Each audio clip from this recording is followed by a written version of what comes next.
The morning light filtered through our bedroom blinds the same way it had for 12 years, but something felt different.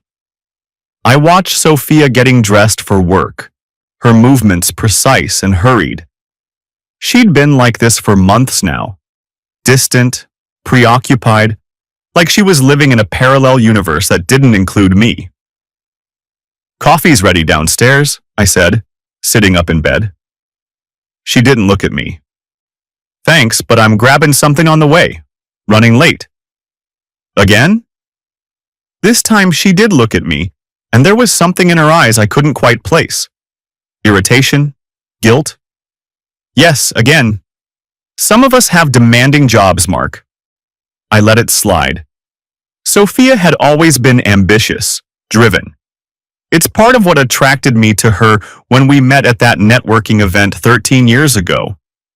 She was presenting a marketing campaign to a room full of suits, commanding attention with her confidence and intelligence. I was just another architect in the crowd, but somehow I'd managed to get her number. Now, watching her apply lipstick in the mirror, a deeper shade than usual, I wondered when I'd become the obstacle in her day instead of the highlight. "Are we still on for dinner tonight?" I asked. "Can't.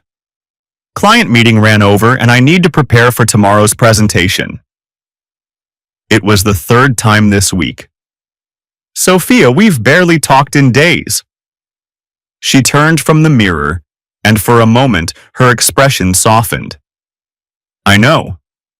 Things are just crazy right now with the Henderson account. Once this campaign launches, things will settle down." The Henderson account. She'd been working on it for months, staying late, weekend meetings, business dinners. I understood the pressure. My architectural firm had its demanding projects too. But this felt different. "Maybe we should plan something for the weekend," I suggested. "Just us. No work talk." "That sounds nice." She grabbed her purse and phone. The phone that was always face down now, always on silent. "We'll talk about it tonight."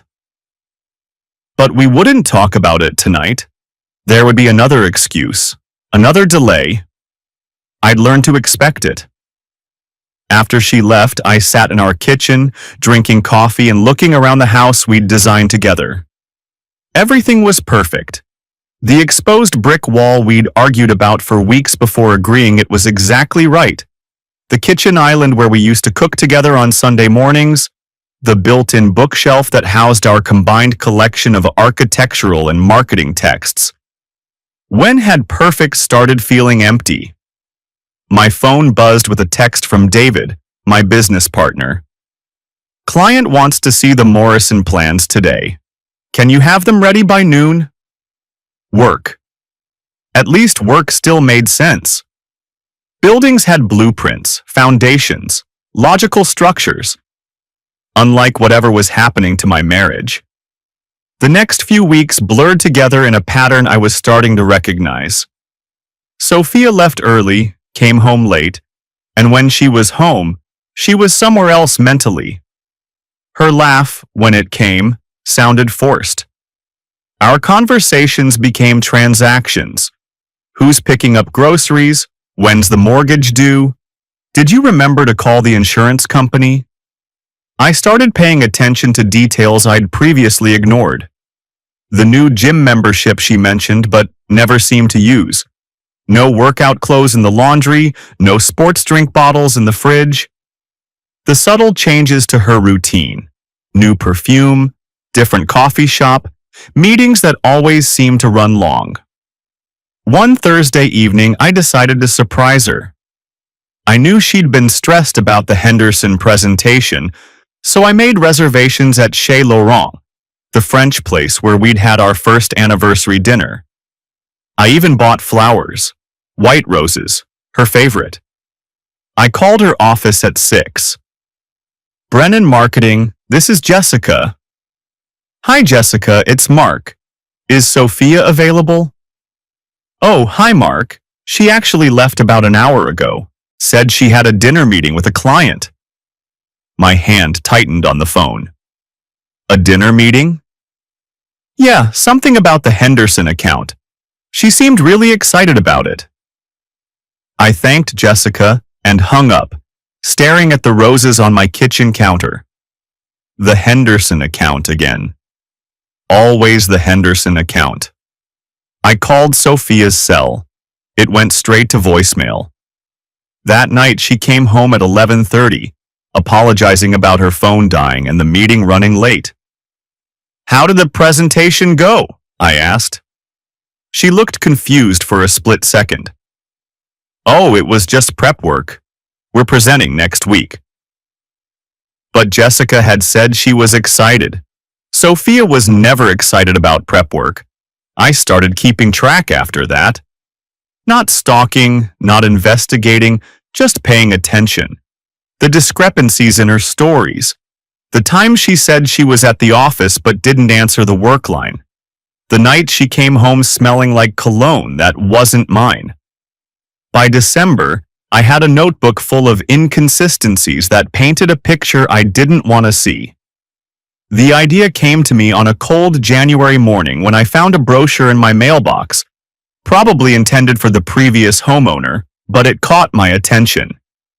Serenity Springs Couples Retreat.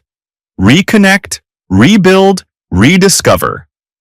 The photos showed couples walking hand in hand through mountain forests, sitting by fireplace sharing intimate conversations, laughing together in therapy sessions. It looked like everything Sophia and I used to have. I researched it thoroughly. Dr. Elena Rodriguez had impeccable credentials. PhD in clinical psychology, 20 years specializing in marriage counseling, authored 3 books on relationship dynamics. The retreat had a 78% success rate for couples who completed the program. $8,000 for a week. It was expensive, but what was my marriage worth? I waited until the weekend to bring it up. Sophia was reading in the living room, curled up in the chair by the window, the one she used to share with me before she'd started claiming she needed her own space. I've been thinking about us, I said, settling onto the couch across from her. She looked up from her book, some thriller about betrayal and revenge. What about us? We're not connecting anymore. We're like roommates who happen to share a bank account. She marked her page and closed the book. Mark, we've been married 12 years. This is normal. The honeymoon phase doesn't last forever. This isn't about honeymoon phases. We barely talk anymore. When's the last time we had a real conversation? About anything other than logistics? She sighed. I've been working hard. The Henderson account is almost done. You said that 3 months ago. These things take time. I pulled out the brochure. I found something that might help. She took it, her expression shifting as she read. A couples retreat? Mark, we don't need therapy. It's not therapy, it's enrichment, skill building. For $8,000? What price would you put on our marriage? She was quiet for a long moment, flipping through the pages. This looks very intense. Good intense. Like when we used to stay up all night talking about our dreams, our plans. Remember that? Something flickered across her face. Guilt? Sadness? It was gone too quickly to identify. We could try counseling here first, she said. Local therapy, less expensive. We've talked about local therapy for 2 years and never followed through. This is different. It's immersive. A week away from work, from distractions, just focusing on us. She handed the brochure back. I don't know, Mark. Sophia, I'm not asking for a lifetime commitment. I'm asking for 1 week. 7 days to see if we can find our way back to each other. And if we can't? The question hung between us like a blade. Then at least we'll know we tried everything. She was quiet for so long I thought she'd refuse. Finally, she nodded. Okay, but I need to check my schedule. The Henderson account presentation is next week. I know. The retreat doesn't start until March. March? I already checked. You have a clear week in early March. I verified it with Jessica. Her eyes flashed. You called my office. I called to check if you'd be available for dinner last week, remember? Jessica mentioned your schedule. The flash faded. Right. Okay, March. I wanted to feel victorious, but her reluctant agreement felt more like defeat. When had I become something my wife had to endure rather than enjoy? February crawled by with agonizing slowness. I threw myself into work, finalizing plans for a community center project and starting preliminary designs for a residential complex. Sophia continued her pattern of early departures and late arrivals, but I noticed she'd grown more careful about her stories. No more obvious contradictions, no more unexplained absences I could easily check. She'd gotten better at lying. 2 weeks before the retreat, I suggested we start preparing mentally. Maybe we should discuss what we want to get out of this experience. Like what? Better communication, more intimacy, understanding why we've grown apart. She nodded absently. Sure, that sounds good. What do you think caused the distance between us? She looked up from her laptop. I don't know, Mark. Work stress, getting older, falling into routines. Do you think there's something I could do differently? For a moment, her mask slipped, and I saw something unexpected. Pity. You don't need to change anything. You're fine the way you are. The way she said it made it sound like an epitaph. Serenity Springs Retreat Center sat nestled in the Blue Ridge Mountains, all natural stone and timber construction that blended seamlessly with the forest. As our rental car wound up the mountain road, I felt my first genuine optimism in months. It's beautiful, Sophia said, and she sounded like she meant it. The lobby was warm and welcoming, with a massive stone fireplace and floor-to-ceiling windows overlooking the valley. Other couples were checking in. Some looked nervous, others excited. A few seemed to be barely tolerating each other's presence. Mr. and Mrs. Brennan? A woman approached us with a warm smile. She was in her 50s, with silver-streaked hair and kind eyes. I'm Dr. Elena Rodriguez. Welcome to Serenity Springs. Thank you for having us, I said, shaking her hand. I'm looking forward to working with you both this week. Why don't you get settled in your room, and we'll start with individual assessments at 4 o'clock. Our room was on the second floor, overlooking the forest. 2 queen beds, which surprised me until I remembered that part of the program involved gradually rebuilding physical intimacy. Separate beds, Sophia observed, setting down her suitcase. Temporarily. Dr. Rodriguez explained that physical reconnection needs to happen in stages. Right. She was already unpacking, hanging her clothes in the closet with efficient movements.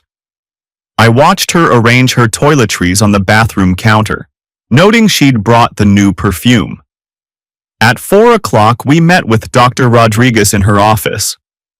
The walls were lined with books and certificates, but the atmosphere was more living room than clinic.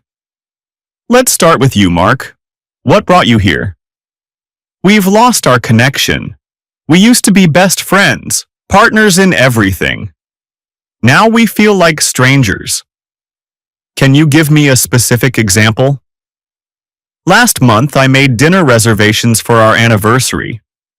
When I told Sophia about them, she looked confused for a moment, like she'd forgotten. Then she said she was sorry, but she had to work late. Dr. Rodriguez made a note. How did that make you feel?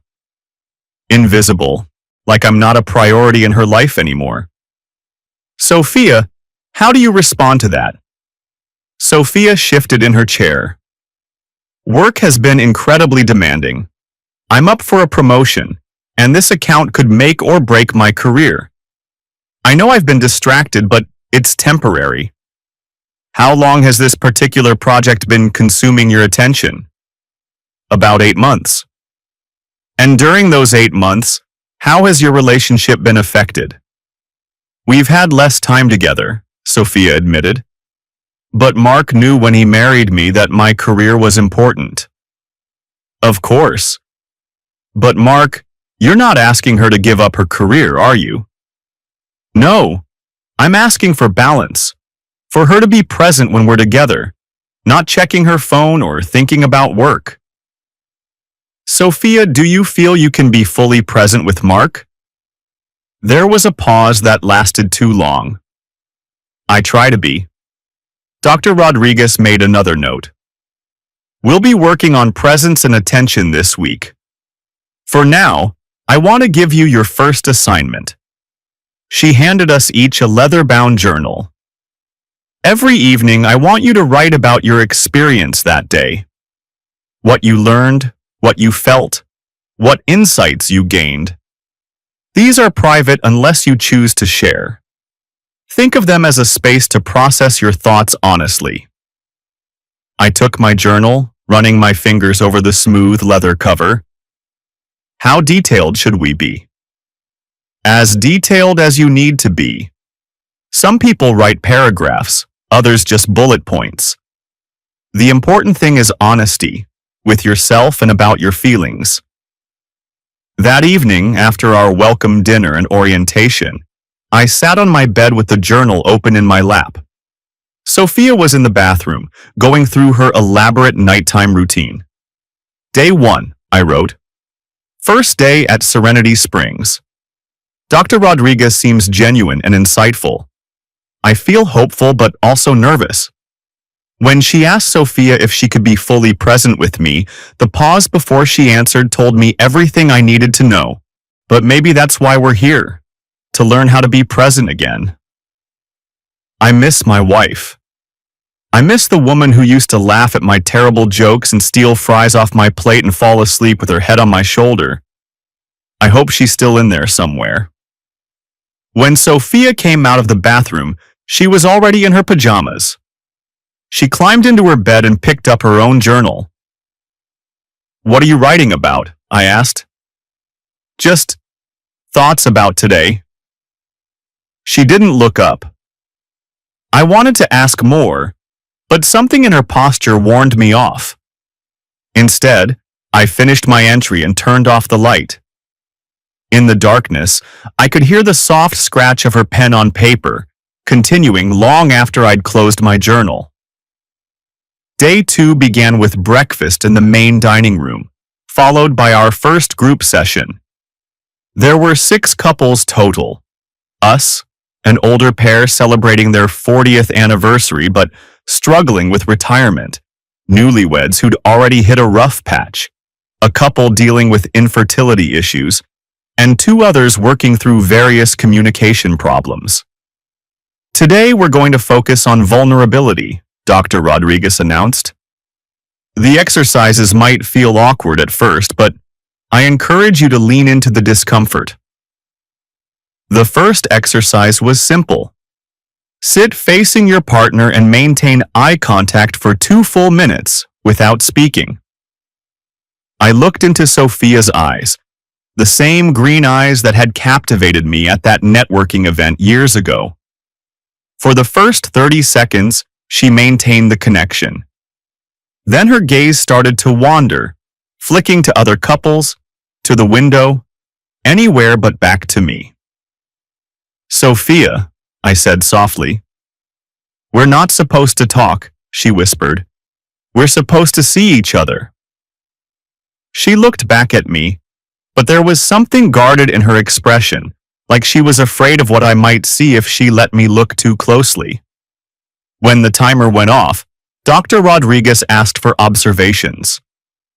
It was harder than I expected, said Tom, the older gentleman.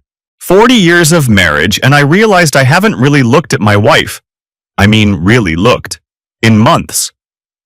His wife, Helen, nodded. We look past each other now, not at each other. What about you, Mark? Dr. Rodriguez asked.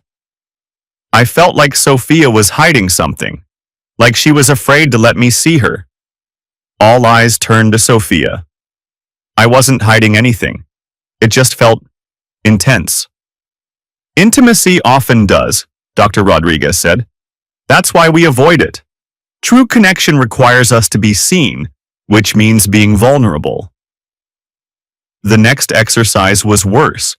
We had to share our deepest fear about our relationship with the group. When it was my turn, my mouth went dry. My deepest fear is that Sophia has already checked out of our marriage, that she's just going through the motions waiting for the right time to leave. I heard Sophia's sharp intake of breath beside me. And you, Sophia? She was quiet for a long moment. My fear is that we want different things, and no amount of therapy will change that. It wasn't until later that I realized she hadn't actually said what she feared. She'd made a statement about incompatibility. Dr. Rodriguez must have noticed too, because she made a note. After the session, we had individual reflection time. I found a quiet spot by the lake and opened my journal. Day 2. The eye contact exercise was painful. I could see Sophia retreating from me in real time. When she said she feared we want different things, I wanted to ask what she wants that I'm not giving her. But I'm afraid of the answer. Dr. Rodriguez is pushing us toward vulnerability. But what if Sophia's vulnerability reveals something I don't want to know? That evening, after dinner and another group discussion about communication styles, I found Sophia on the balcony of our room, writing in her journal again. How are you feeling about everything so far? I asked. She looked up, and in the lamplight, she looked younger somehow. It's a lot, more intense than I expected. Good intense or bad intense? I don't know yet. I sat down beside her. Can I ask you something? She tensed slightly. Sure. When you said you fear we want different things, what different things? She closed her journal, holding it against her chest like a shield. I don't know if I'm ready to talk about that yet. When will you be ready? I don't know that either. I wanted to push, to demand answers, but something told me that would only drive her further away. Instead, I nodded and went inside to finish my own journal entry. Through the open balcony door, I could hear her pen scratching against paper again, filling page after page with thoughts she wasn't ready to share. Day 3 brought trust exercises. We started simple, trust falls, guided walking with closed eyes, before moving to emotional trust. I want each of you to share something you've never told your partner, Dr. Rodriguez instructed. Something that feels risky to reveal. My heart pounded. This was it. The moment I'd been dreading and hoping for simultaneously.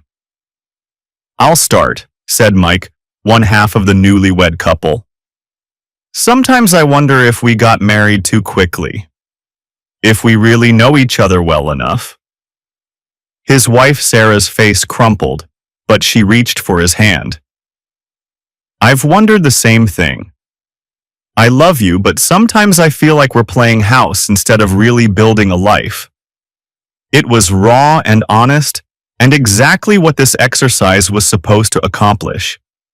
Tom and Helen shared their struggle with feeling irrelevant to each other after their kids moved out. The couple dealing with infertility talked about how the pressure to conceive had turned their intimate life into a medical procedure. Then it was our turn. Mark? Dr. Rodriguez prompted. I looked at Sophia, who was staring at her hands.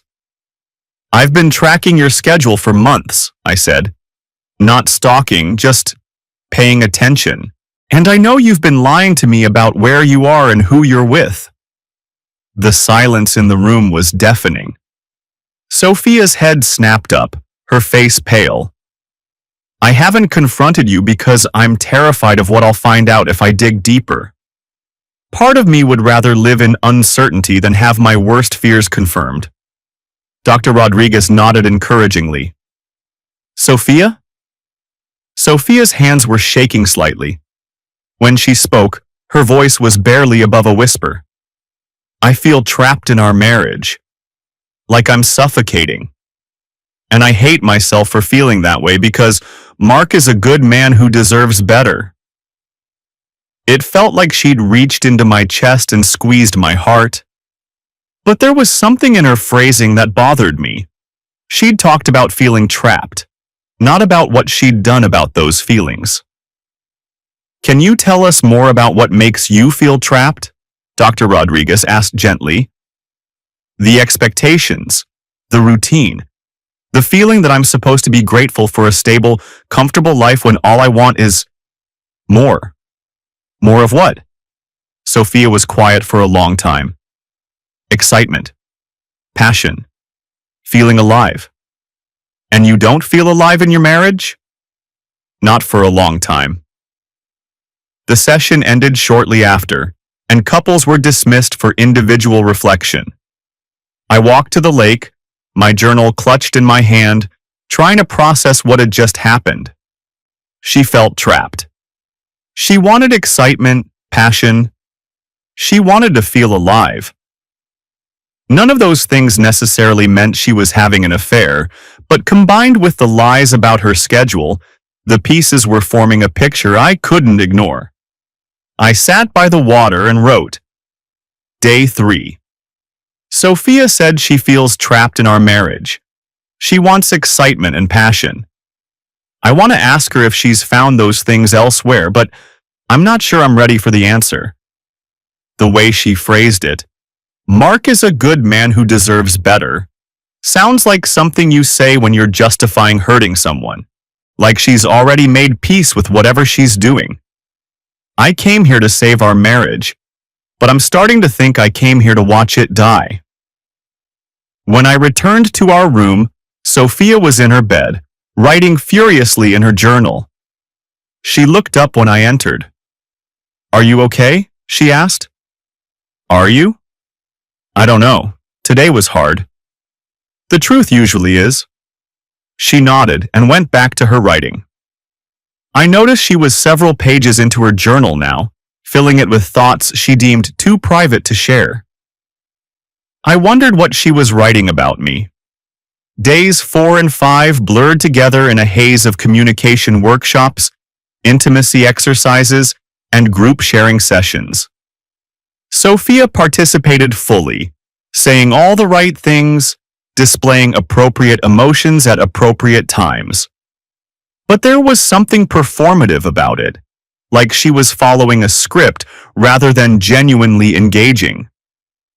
During a workshop on emotional availability, she talked about needing to be more present. In a session about rebuilding intimacy, she acknowledged that she'd been distant. When we practiced active listening techniques, she demonstrated perfect comprehension and reflection. But in our room, when she thought I wasn't watching, I caught glimpses of something else. Eye rolls when she thought I was being overly emotional. Checking her phone obsessively during breaks. Writing in that journal with an intensity that felt more like venting than reflecting. I was starting to understand that my wife wasn't just distant. She was actively contemptuous of my efforts to save our marriage. On day 5, during a particularly intense session about forgiveness and moving forward from betrayal, something cracked inside me. Dr. Rodriguez was talking about how couples could rebuild trust after infidelity, and I watched Sophia's face carefully. No guilt, no discomfort, no recognition.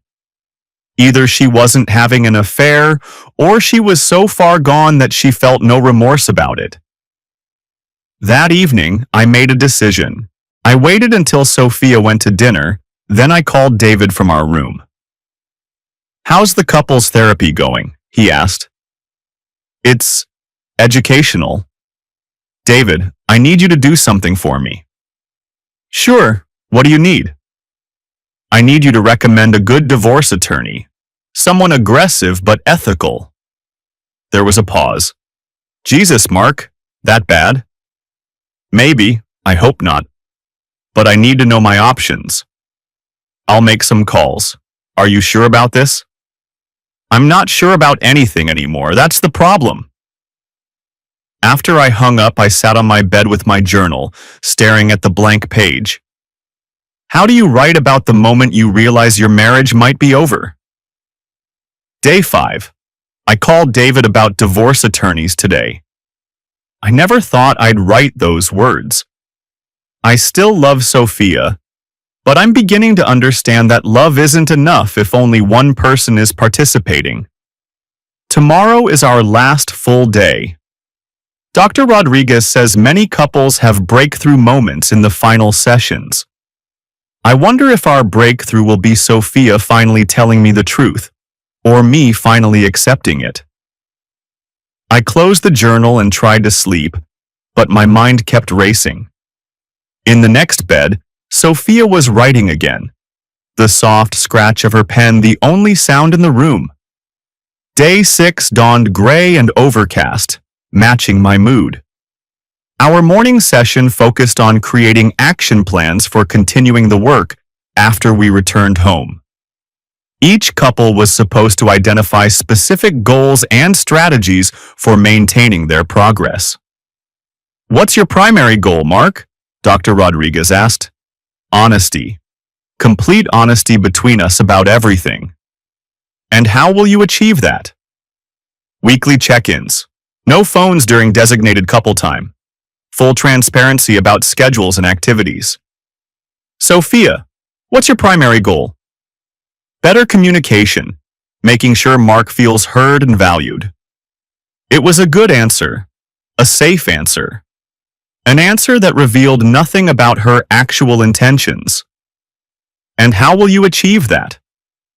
Active listening, more intentional time together. Being fully present instead of distracted by work. Dr. Rodriguez made notes. These are excellent goals. Now, I want you both to commit to them publicly, here in front of the group. One by one, the couples made their commitments.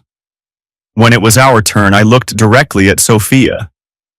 I commit to fighting for our marriage with everything I have, to being vulnerable, honest, and patient as we rebuild our connection. Sophia met my eyes. I commit to being the wife Mark deserves, to putting our relationship first and working through whatever challenges we face together. The words were perfect. The delivery was flawless, and I didn't believe a single syllable. After the session, we had mandatory solo reflection time. I chose a hiking trail that led up the mountain, needing the physical exertion to match my emotional turmoil. When I returned an hour later, I was surprised to find our room empty. Sophia was probably at the meditation garden or the library. I decided to take a shower before our final group dinner. In the bathroom, I noticed Sophia's journal sitting on the counter next to her toiletries. She must have forgotten it when she left for her reflection time. I stared at it for a long moment. I'd never read someone else's diary before. It felt like a violation of privacy, a breach of trust. But what trust was left to breach? I picked up the journal and opened it to the first page. Day 1. Mark is so pathetically hopeful about this ridiculous retreat. He actually thinks a week of touchy-feely therapy is going to fix us. If he only knew how far gone we already are. Dr. Rodriguez seems competent enough, but this whole exercise feels like rearranging deck chairs on the Titanic. Mark wants honesty? He couldn't handle the truth if I gift-wrapped it for him. My hands started shaking. I flipped to the next entry. Day 2. The eye contact exercise was torture, looking into Mark's eager, desperate face while he searched for something that isn't there anymore. I almost felt sorry for him. He asked about my fears for our relationship. I should have been honest. My fear is that he'll figure out about Trevor before I'm ready to leave. 6 more months to secure the promotion and get my finances in order, then I can end this charade. Trevor. The name hit me like a physical blow. I sat down hard on the toilet seat, the journal trembling in my hands. Day 3. Mark admitted he's been tracking my schedule. Clever boy. Too bad he's about 3 steps behind reality. If he really wants to know where I've been, he should check the Marriott downtown. Room 412. Every Tuesday and Thursday for the past 8 months. I almost laughed when he said he deserved better. He does deserve better. He deserves someone who can pretend to be satisfied with his boring, predictable love. Someone who doesn't fantasize about Trevor while Mark is touching her. The words blurred as my vision went white around the edges. 8 months. While I'd been trying to save our marriage, she'd been systematically destroying it. I forced myself to keep reading. Day 4. The vulnerability exercises are actually useful for learning how to manipulate emotional responses. Mark cried today during the trust circle. Actually cried. Trevor would never do something so weak. I told the group I felt trapped, which isn't entirely a lie. I am trapped. In this marriage. In this retreat. In pretending to care about Mark's feelings. But not for much longer. Day 5. Mark looked like a kicked puppy during the forgiveness workshop. Dr. Rodriguez was talking about rebuilding after infidelity, and I could see him watching my face for reactions. If he only knew that forgiveness is the last thing I want from him. I want him to hate me. It would make leaving so much easier. Trevor texted during lunch break. He misses me. Misses the way I taste, the sounds I make when he's inside me. God, I miss him too. 6 more days until I can feel alive again. I dropped the journal like it was on fire. My entire body was shaking now, adrenaline flooding my system as the full scope of her betrayal hit me. She wasn't just having an affair. She was planning her exit strategy. She'd been using our therapy sessions to practice manipulation techniques. She was counting down the days until she could see her lover again. And she found my emotional vulnerability amusing. I picked up the journal again, skipping to the most recent entry. Day 6. Tomorrow is our last day, and I think I've learned everything I need from this experience. Not about saving my marriage, that ship sailed months ago, but about managing Mark's emotions during the transition. When I finally tell him I'm leaving, I'll use the language I've learned here. We've grown apart. We want different things. Sometimes love isn't enough. He'll think we're having a mature, evolved conversation about the natural end of our relationship. He'll never know about the hotel rooms, the lies, the complete contempt I feel for his weakness. He'll probably blame himself for not being exciting enough, passionate enough, man enough to keep me interested. In a way, this retreat has been the perfect goodbye gift. I'll leave him with his dignity intact and his illusions preserved. It's the least I can do for 12 years of him worshipping the ground I walk on. Trevor is picking me up from the airport Sunday night. I told Mark I had to work late to catch up after being gone all week. One last lie for old time's sake. I closed the journal and set it carefully back on the counter, exactly where I'd found it. My hands had stopped shaking, replaced by an icy calm that surprised me. She thought she was smart. She thought she had it all figured out. She had no idea what was coming. I pulled out my phone and took pictures of every single page of her journal, making sure the text was clear and readable. Then I called David. Hey Mark, did you get those attorney recommendations? Yeah, I've got 3 names. The best one is Sarah Howard. She specializes in high-conflict divorces and has a reputation for being thorough. But Mark, are you sure? Text me her number. I need to call her tonight. Tonight? Mark, what happened? I found out who my wife really is. After I hung up, I sat in our bathroom for a long time, holding Sophia's journal and thinking about the woman I'd loved for 13 years. The woman I'd built a life with, planned a future with, trusted with everything I had. That woman had never existed. The person who'd written these entries was a stranger wearing Sophia's face. A stranger who'd been laughing at me for months while I tried desperately to save something that was already dead. But she'd made one crucial mistake. She'd documented everything. Her affair, her plans, her contempt. All of it in her own handwriting. When divorce attorneys talked about evidence, this was what they meant. I heard footsteps in the hallway and quickly put the journal back where I'd found it. A moment later, Sophia entered the room, looking relaxed and peaceful. How was your reflection time? She asked. Illuminating, I said. I learned a lot about myself today. That's wonderful. I'm glad this experience has been helpful for you. She picked up her journal from the bathroom counter and settled onto her bed to write. I watched her, marveling at how normal she looked, how easily she smiled at me, how convincingly she played the role of a wife working to save her marriage. She was a sociopath. There was no other explanation for this level of deception combined with complete lack of remorse.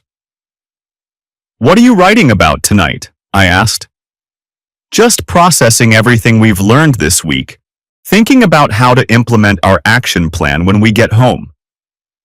Any insights you'd like to share? She looked up from her journal, and for just a moment, I thought I saw a flicker of something in her eyes. Amusement? Pity? I think this week has shown us both who we really are, she said. Sometimes that's the most valuable thing you can learn. Yes, I agreed. Sometimes it is. She went back to her writing, and I opened my own journal for what I knew would be my final entry at Serenity Springs. Day 6. I know the truth now. All of it. Sophia has been having an affair with someone named Trevor for 8 months. She's been planning to leave me for months, just waiting to secure her promotion first. She's been using this retreat to practice manipulation techniques and emotional management strategies. She thinks I'm pathetic. She finds my love for her amusing. She's been lying about everything. Where she goes, who she sees, what she feels. But she made one mistake. She wrote it all down. Tomorrow is our last day at Serenity Springs. Tomorrow night, we'll participate in the closing ceremony where couples share their growth and commitments for the future. I have a very special sharing planned. I closed my journal and looked over at my wife, who was still writing about her brilliant deception and her plans for her future with Trevor. She had no idea that her future had just taken a very different turn. Our final day at Serenity Springs began with individual sessions with Dr. Rodriguez. When it was my turn, I sat in her office trying to decide how much to reveal. How are you feeling about everything, Mark? Different than when I arrived. I have a lot more clarity about my situation. What kind of clarity? I met her eyes. The kind that tells you when it's time to stop fighting for something that can't be saved. Dr. Rodriguez leaned forward slightly. That sounds like you've made a decision. I have, but I want to handle it the right way, with dignity. Can you tell me more about what's brought you to this point? I considered my words carefully. Sometimes the truth about a person becomes undeniable. When that happens, you have to decide whether to keep living in denial or accept reality. And you've chosen to accept reality. Yes, she made a note. How do you plan to move forward? With honesty, complete honesty. It's what I've wanted from the beginning. When my session ended, I had lunch alone while Sophia had her individual meeting with Dr. Rodriguez. I wondered what she was telling her. Probably more lies about wanting to work on our marriage, more performance art designed to maintain her cover story. That afternoon, we had our final group session. Each couple was invited to share their biggest breakthrough and their commitment going forward. Tom and Helen went first, talking about rediscovering each other as individuals rather than just parents. The infertility couple shared their decision to explore adoption while rebuilding their intimacy. The newlyweds committed to slowing down and really getting to know each other. When it was our turn, Dr. Rodriguez smiled encouragingly. Mark and Sophia, you've been through quite a journey this week. What would you like to share with the group?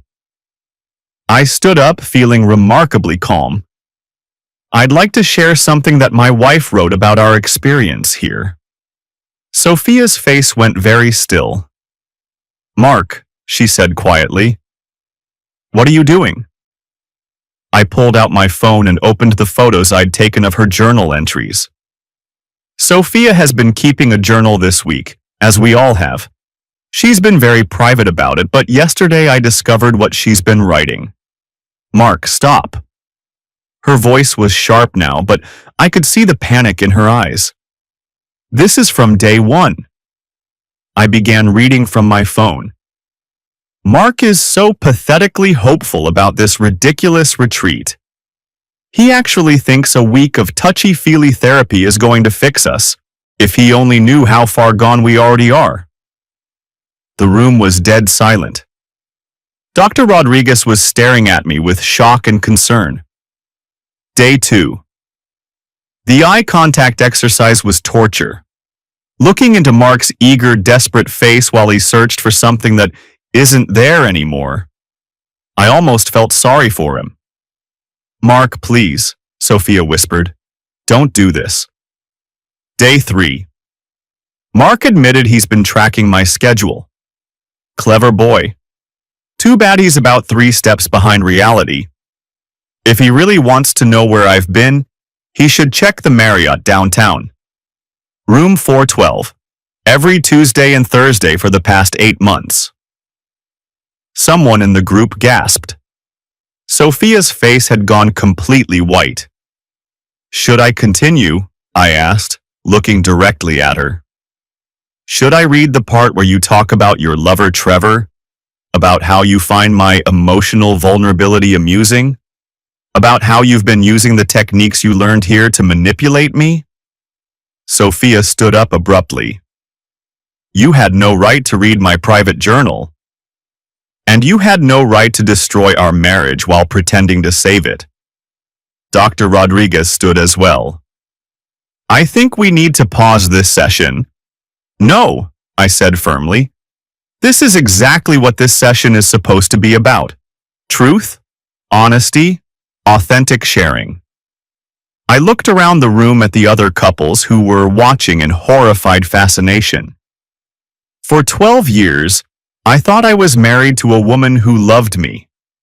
This week, I discovered I was married to someone who found my love pathetic and my pain entertaining. Someone who's been planning her exit strategy for months while I begged her to work on our relationship. I turned back to Sophia. You wanted honesty, right? Complete transparency?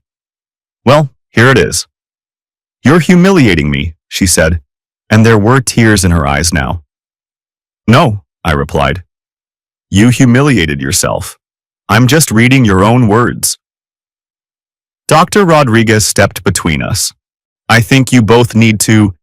There's more, I continued, consulting my phone again. Day 5. Mark looked like a kicked puppy during the forgiveness workshop. Dr. Rodriguez was talking about rebuilding after infidelity, and I could see him watching my face for reactions. If he only knew that forgiveness is the last thing I want from him. I want him to hate me. It would make leaving so much easier. Sophia sank back into her chair, her head in her hands. Day 6. Trevor is picking me up from the airport Sunday night. I told Mark I had to work late to catch up after being gone all week. One last lie for old time's sake. I put my phone away and looked at my wife, soon-to-be ex-wife, with something approaching pity. You thought you were so smart. You thought you had it all figured out.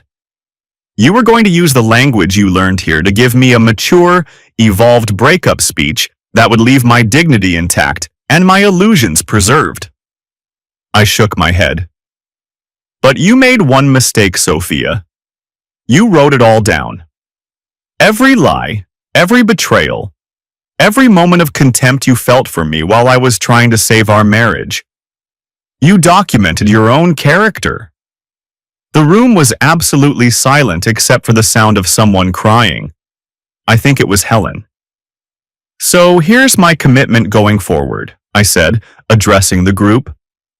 I commit to surrounding myself with people who are capable of honesty, loyalty, and genuine love. I commit to never again allowing someone to make me feel pathetic for caring about them. I looked at Dr. Rodriguez. Thank you for this week. It's been exactly what I needed. Then I walked out of the room, leaving my wife to explain herself to a group of people who now knew exactly who she really was. I spent the rest of the afternoon in our room, packing my things and making phone calls. First to David, to let him know I'd need to take some time off when we returned. Then to Sarah Howard, the divorce attorney, to schedule an emergency consultation for Monday morning. Sophia didn't return to the room until late evening. When she did, her eyes were red and swollen from crying. Everyone knows, she said quietly. Yes. Dr. Rodriguez wants to see us both for an emergency session tomorrow morning before we leave. There's nothing to discuss. Your journal made your feelings perfectly clear. She sat on her bed, looking deflated. Mark, I know you're angry. I'm not angry, Sophia. Anger would imply I still cared enough to be hurt by your actions. What I am is informed. Can we at least talk about this? Try to work through it? I stopped packing and looked at her. Work through what? Your 8-month affair? Your complete contempt for me? Your plan to manipulate me into thinking our divorce was a mutual decision? I never meant for you to find out this way. You never meant for me to find out at all. You were going to string me along for 6 more months while you secured your promotion, then deliver your rehearsed breakup speech and walk away clean. She was crying again. I know I hurt you. You destroyed me. There's a difference. Please, Mark. We can try couples counseling. Real counseling, not a retreat. We can work through this. I zipped up my suitcase and set it by the door. Sophia, you wrote that you wanted me to hate you because it would make leaving easier. Well, congratulations. You got your wish. I didn't mean that. I was just venting.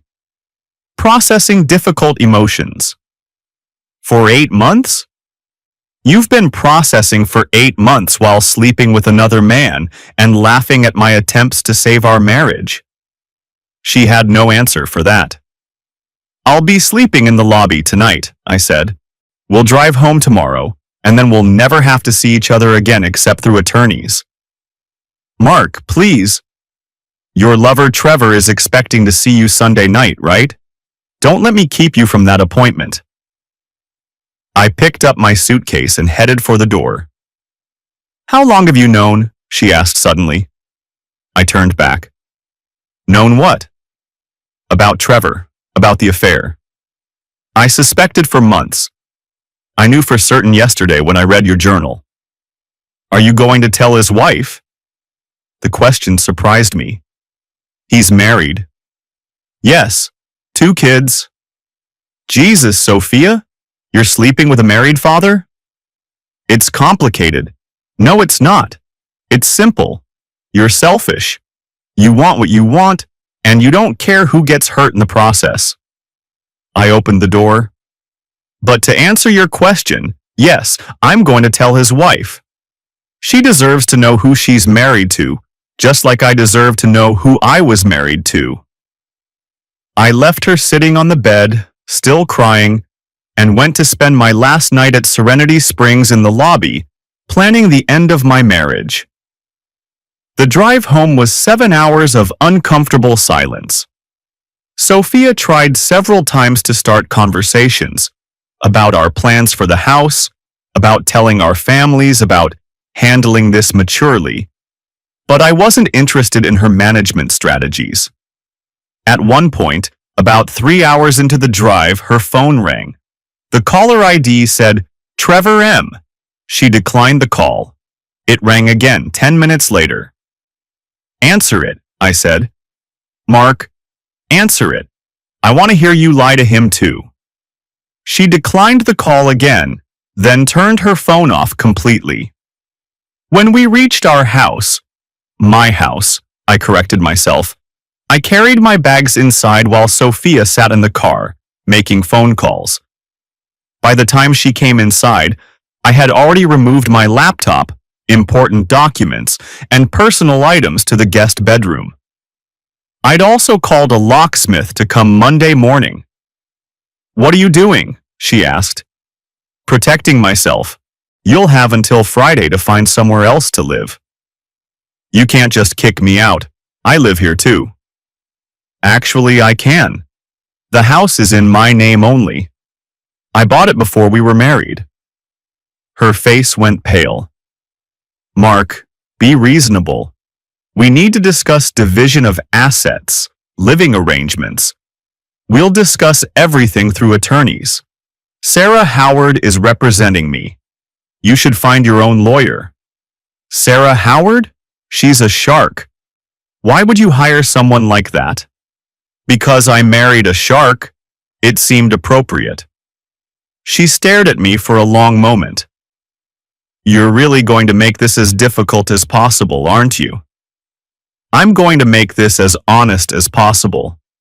Something you seem to have trouble with. That evening, while Sophia was upstairs packing some of her things, I did something I'd been putting off. I looked up Trevor's last name in Sophia's phone contacts and found his full information. Trevor Morrison, married to Jennifer Morrison, father of 2 elementary school-aged children. He worked at Brennan Marketing as a senior account director, Sophia's direct supervisor. I found Jennifer Morrison on social media. She looked like a nice woman. Teacher, volunteer soccer coach, posted pictures of family vacations and her kids' school events.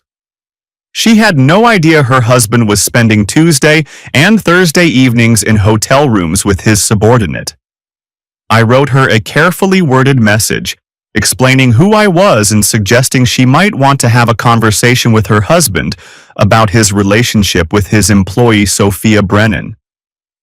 I included screenshots of the relevant journal entries with a note that I was sorry to be the bearer of such difficult news. Then I sent it. 30 minutes later, my phone rang. Unknown number. Is this Mark Brennan? Yes. This is Jennifer Morrison. I just got your message. Her voice was shaking. I felt terrible for her, but she deserved to know. I'm sorry, Mrs. Morrison. I know this is a shock. How long has this been going on? According to my wife's journal, 8 months. There was a long pause. He's been traveling more for work, staying late for client meetings. I thought he was just dedicated to his job. I thought the same thing about my wife. Your message said you have evidence? Journal entries where she describes their relationship in detail. If you need them for divorce proceedings, I'm happy to provide copies. I might take you up on that, Mr. Brennan? Yes? Thank you for telling me. I know this couldn't have been easy. Your children deserve a father who's honest with their mother. You deserve a husband who respects your marriage. After I hung up, I felt simultaneously vindicated and terrible. I'd just helped destroy another family, but I'd also given a woman the truth she needed to make informed decisions about her life. 20 minutes later, Sophia's phone started ringing non-stop. She was upstairs, so I could hear her answering, her voice getting more and more agitated with each call. Finally, she came downstairs, her face flushed with anger. You told his wife? Yes. You had no right. I had every right. She's being betrayed the same way I was. She deserves to know. You've ruined his career, his marriage, his family. No, Sophia. He ruined those things when he decided to sleep with his employee.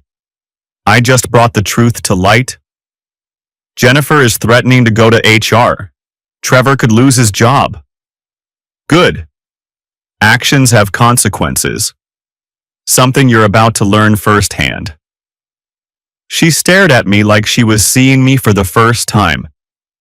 I don't know who you are anymore. I'm the same person I've always been. The difference is, now I know who you are. That night, I lay in the guest bedroom listening to Sophia pace upstairs, her phone ringing constantly. Trevor, probably. His wife, maybe. Their bosses at work, potentially. The truth was spreading, and there was nothing either of them could do to stop it. For the first time in months, I slept peacefully. Monday morning brought a flurry of activity. I met with Sarah Howard, who reviewed the journal entries and confirmed they constituted excellent evidence for divorce proceedings. Virginia was a no-fault divorce state, but adultery could still affect asset division and alimony considerations. This is one of the most well-documented cases of infidelity I've ever seen, she said. Your wife essentially created a detailed confession. We can use this to ensure a very favorable settlement. I don't want to be vindictive, I said. I just want to be free of her with minimal financial obligation. That's reasonable and achievable. With this evidence, she'll be in no position to make demands. While I was at the lawyer's office, Sophia was apparently at work, dealing with the fallout from Jennifer Morrison's complaint to HR. By noon, both she and Trevor had been suspended pending investigation. Sophia called me at 2 o'clock sobbing. They suspended me, Mark. They're treating this like sexual harassment because he's my supervisor. Is it sexual harassment? No, it was consensual. Then you have nothing to worry about. My career is ruined. Everyone at work knows. Everyone. Yes, that tends to happen when you sleep with married men. Please, Mark. I know I made mistakes, but I don't deserve this. You don't deserve consequences for your choices? Not like this. Not this public humiliation. I almost laughed. Sophia, you wrote in your journal that you wanted me to hate you because it would make leaving easier. You got exactly what you wanted. Why are you upset? Because I never thought... I didn't realize it would all come out like this. You didn't realize that lies eventually surface? That betrayals have consequences? How did you think this would end? I thought I could manage it better. There it is. You thought you could manage the situation, manage me, manage everyone involved. But you can't manage the truth, Sophia. It has a way of revealing itself. That evening, she came home with boxes. She'd clearly been crying for hours. I'm moving in with my sister temporarily, she said. That's probably for the best. Mark, before I go, can we talk? Really talk?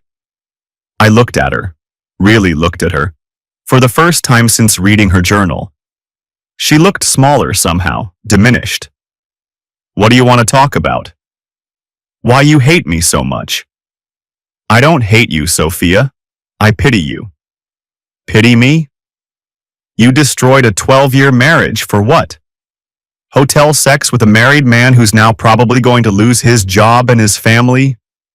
You threw away someone who loved you unconditionally for someone who was using you for recreational adultery? She was crying again. Trevor said he loved me.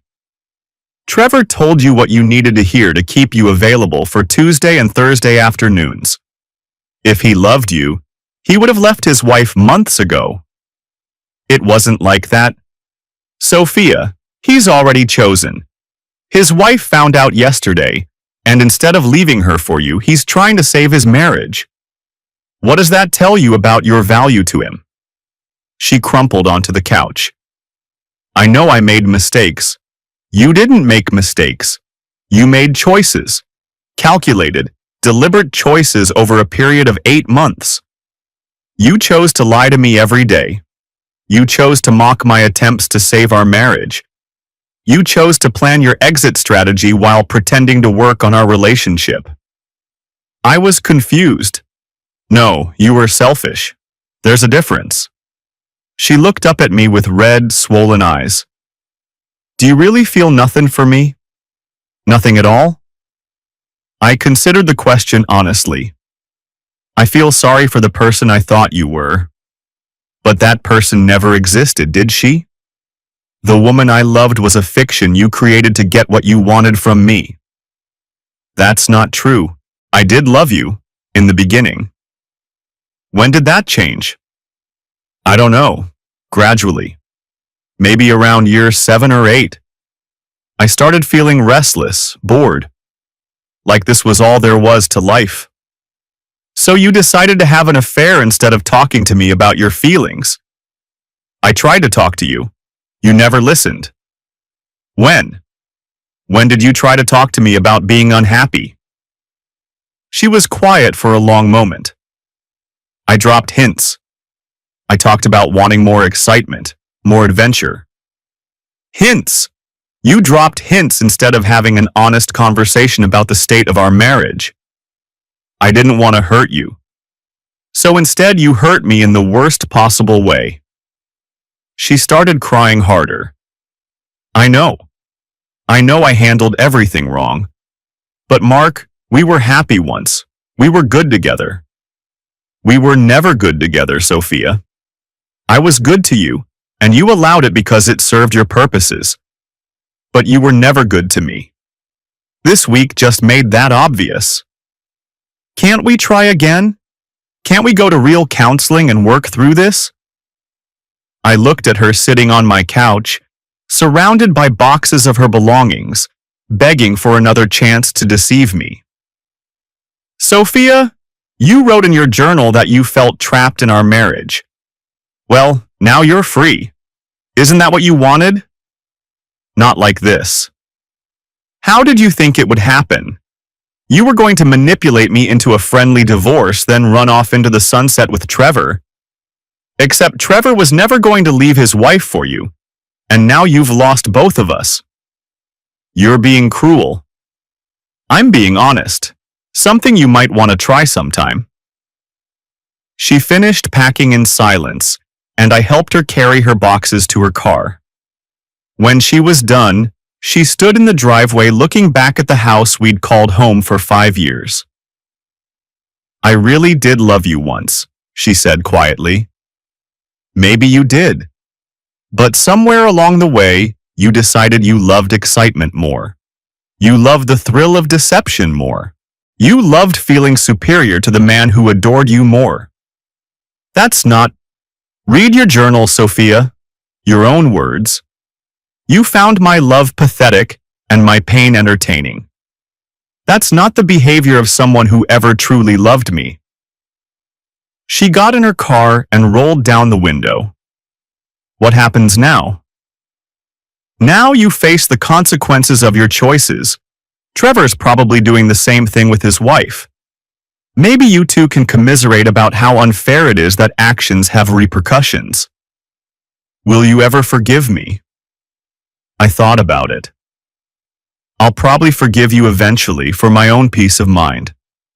But I'll never forget who you really are. She drove away, and I stood in my driveway watching her taillights disappear. 12 years of marriage, reduced to boxes in a car and journal entries full of contempt. But for the first time in months, I felt like I could breathe. The divorce proceedings moved quickly once Sophia's attorney saw the journal evidence. She didn't contest the terms, didn't ask for alimony, didn't fight for half the house. Her lawyer probably told her she'd be lucky to walk away with her car and personal belongings. Trevor Morrison wasn't as fortunate. Jennifer divorced him and got primary custody of their children. He lost his job at Brennan Marketing when the HR investigation concluded that his relationship with Sophia constituted an abuse of his supervisory position. Last I heard, he was working at a smaller firm for significantly less money and paying substantial child support. Sophia struggled to find work in the marketing field. Word had spread through the professional community about her affair with the supervisor and the dramatic way it had been revealed.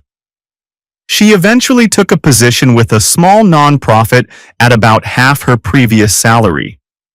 I found out about their situations not because I was keeping tabs on them, but because mutual friends and colleagues kept updating me. The story of the couple's retreat journal had become something of a legend in our social circles, a cautionary tale about deception and its consequences.